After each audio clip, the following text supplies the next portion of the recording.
Terus ada pertanyaan, bagaimana tentang ungkapan Imam Abu Hanifah dulu yang mengkafirkan tentang perkataan orang, aku tidak tahu Allah itu ada di atas atau di bawah, terus duduk di atas arsy apa enggak?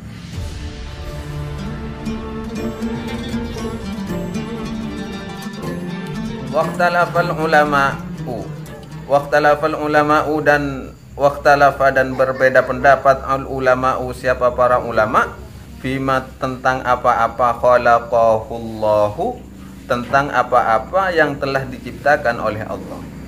Artinya sesuatu yang pertama kali diciptakan oleh Allah. Fima tentang apa-apa khalaqa yang telah menciptakan hu kepada Allahu siapa Allah. Qila ada yang berpendapat dikatakan al-arsyu. Makhluk pertama kali yang diciptakan oleh Allah. Ada yang berpendapat ini sebagian ulama ya. Al-arsyu yaitu ars.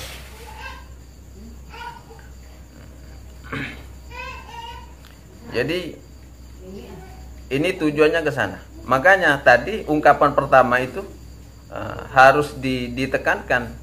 Pertanyaan ini berarti di mana Allah sebelum terciptanya langit dan bumi. Karena langit dan bumi kalau kita kaji secara urutan penciptaan itu setelah kejadiannya ars. Berarti sesuatu yang baru.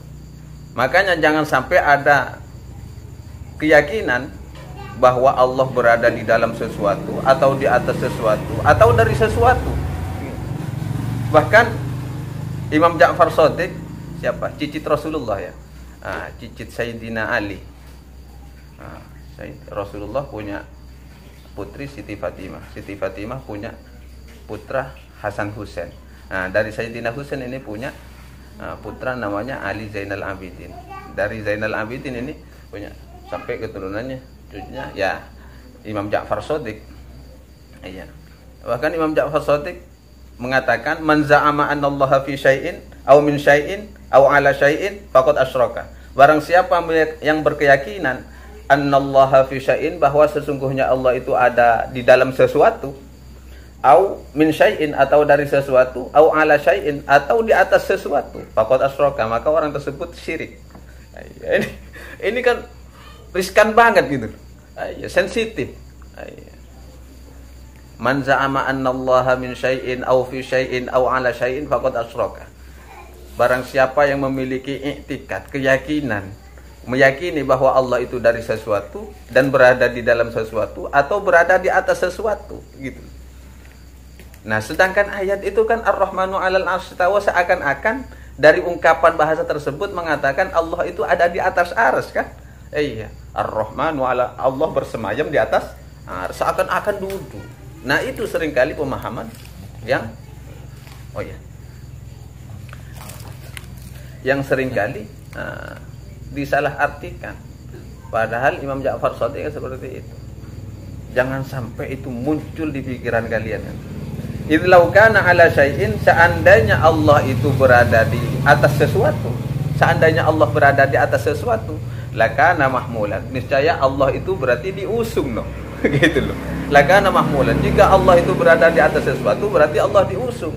Walau kana fi syai'in lakana mahsuran, atau jika Allah itu berada di dalam sesuatu berarti Allah itu terbatas. Lakana mahsuran berarti Allah terbatas. Walau kana min syai'in lakana muhdatsan, atau jika Allah itu memang dari sesuatu berarti Allah itu baru, muhdats berarti makhluk. Kan berarti seperti itu. Makanya ini kata siapa? Tambahan dari Sayyidina Ali Zainal Abidin. Siapa? Sayyidina Ali bin Abi Thalib, kana Allahu wala makan. Kana Allahu wala makana wa huwal ana ala ma alaihi kana. Gitu. Kana Allahu, Allah itu ada wala makana, dan tidak butuh tempat bagi Allah itu. Wa huwal ana, dan Allah itu sekarang kata Sayyidina Ali. Wa huwal ana, dan Allah sekarang itu ala ma alaihi kana, sebagaimana dia ada seperti dahulu sudah. Tidak pernah berubah, tak pernah berpindah, tak pernah butuh kepada sesuatu, ya seperti itu. Jadi bahasa Rasulullah itu hadisnya hanya untuk menjelaskan aja. Aqrabah afham, ya lebih mendekatkan, lebih memudahkan untuk pendengar saja. Padahal secara hakikatnya Allah susah untuk dijelaskan itu. Iya. Kalau Allah bisa dijelaskan berarti Allah bukan sesuatu yang misteri. Ya tak mistik namanya. Iya. Tak unik. Iya kan? Iya. Sedangkan Allah itu memiliki sifat ya unik, mistik kan seperti itu. Itu Allah. Jadi ya sudah tak perlu. Ya. Terus ada pertanyaan, bagaimana tentang ungkapan Imam Abu Hanifah dulu yang mengkafirkan tentang perkataan orang, aku tidak tahu Allah itu ada di atas atau di bawah. Terus duduk di atas arsy apa enggak? Nah, bagaimana tentang ungkapan Imam Abu Hanifah itu? Ya jawabannya simpel. Berarti orang yang bertanya begitu, kata Imam Abu Hanifah itu, orang itu menentukan arah bagi Allah, sedangkan Allah tidak ada arah bagi Allah. Iya. Adanya arah itu karena adanya makhluk. Berarti yang mengadakan arah itu ya makhluk itu sendiri. Sudah sampai di sini saja. Sampai di sini saja pembahasan tentang Allah. Kita ikuti saja sejarahnya, tak perlu dipanjang lebar.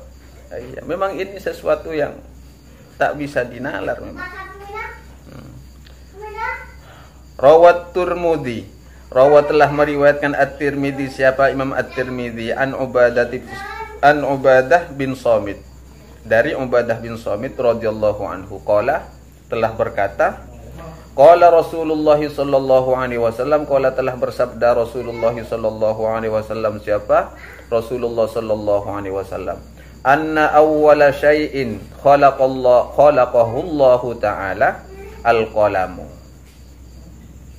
Anna awwala syai'in, sesungguhnya yang mula-mula, awwala syai'in, sesuatu yang pertama kali, khalaqahu yang telah menciptakan hu kepada syai', kepada sesuatu, Allahu, siapa Allah taala, al-qalamu, yaitu adalah kolam, apa? Pena ya. Ini pendapatnya Ubadah bin Samit yang didengar dari Rasulullah sallallahu alaihi wasallam. Yang diciptakan oleh Allah itu yang pertama kali adalah pena, kolam. Ya, bukan kolam renang ya, kolam pena maksudnya. Min nurin, yang terbuat dari cahaya. Min nurin, tercipta dari cahaya. Waqila, dan juga dikatakan kolam tersebut min lu'lu'atin baydha'in, dari mutiara yang berwarna putih. Min lu'lu'atin baydha'in, dari mutiara yang berwarna putih.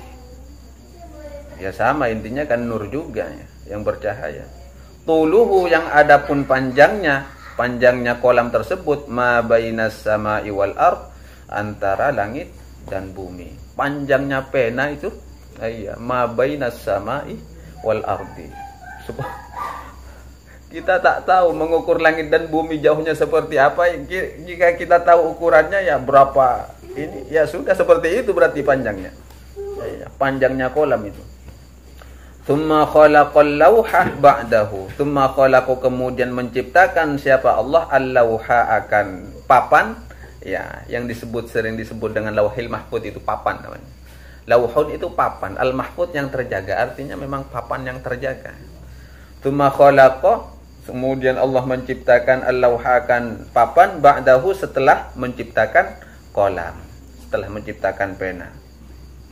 Wa huwa min durratin baydha'in, yang juga tercipta min durratin baydha'in, dari permata yang putih, permata. Sofaihuha, yang lembaran-lembarannya, sofaihuha, yang adapun lembaran-lembarannya, minal yaqutil ahmari, yaitu terbuat dari yakut yang berwarna merah. Batu yakut, yakut kan sesuatu ya. Ya yakut apa? Artinya yakut. Yakut, safir. Ya, safir, yakut itu. Safir. Kan yakut biru, blue safir namanya kan. Yang kuning ya yellow safir ya. Ya, safir. Mungkin ngakui sentok paham ya. Iya, soalnya safir. Min yakutil ahmari, dari safir yang berwarna merah. Wa tuluhu, dan adapun panjangnya papan tersebut, bainas sama'i wal ardi, juga sepenuh langit dan bumi. Wa arduhu, Dan adapun luasnya papan itu minal masyriqi ilal maghribi, dari puncak timur sampai ke puncak barat. Ya, dari masyriq ke maghrib. Iya, dari ujung timur sampai ke ujung barat. Ini enggak tahu ujung timurnya dunia atau apa enggak tahu. Ujung timurnya bumi atau ujung timurnya dunia gitu. Alam. Panjangnya seperti itu. Luasnya juga dari ujung timur sampai ujung barat. Wa an Anas bin Malikin, dan dari Anas bin Malik, dari khadimnya Rasulullah, ini pembantunya Rasulullah. Wa an Anas bin Malikin, dari Anas bin Malik radhiyallahu anhu, qala, telah berkata siapa Anas bin Malik, qala Rasulullah sallallahu alaihi wasallam, telah bersabda siapa Rasulullah sallallahu alaihi wasallam, anna lillahi lauhan, sesungguhnya Allah memiliki sebuah papan. Anna lillah, sesungguhnya bagi Allah, lauhan, akan sebuah papan gitu. Ahadu wajhaihi, yang salah satu dari permukaan papan itu, min yakutati hamroin, dari yakut yang berwarna merah. Wal wajhul akhor, dan adapun permukaan yang lainnya sebelahnya, min zumurrudati hadrain, dari batu zamrud yang berwarna hijau. Jadi papan itu memiliki dua ini ya, papan. Salah satunya dari yakut berwarna merah, dan satunya dari zamrud yang berwarna hijau. Min zumurrudatin hadrain. Wa aklamuhu, dan adapun penanya, min nurin, dari tercipta dari cahaya. Kita selesaikan bab ini aja ya. Ruwet ini. Pembahasannya dalam-dalam banget ini. Qala Ibnu Abbas radhiyallahu anhuma, qala, telah berkata Ibnu Abbasin, siapa Ibnu Abbas radhiyallahu anhuma, khalaqallahu ta'ala al-qalama qabla an yakhluqal khalqa.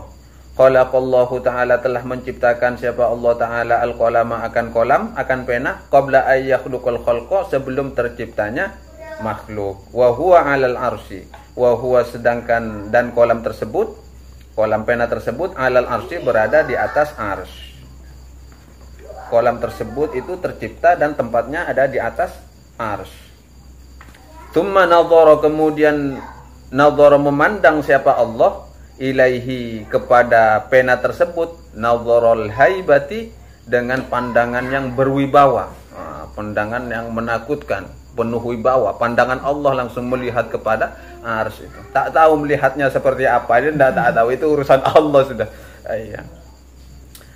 Lalu fansyaqqa, kemudian dari pandangan haibahnya Allah, pandangan kewibawaannya Allah itu, insyaqqa, kemudian menjadi retaklah, terbelah.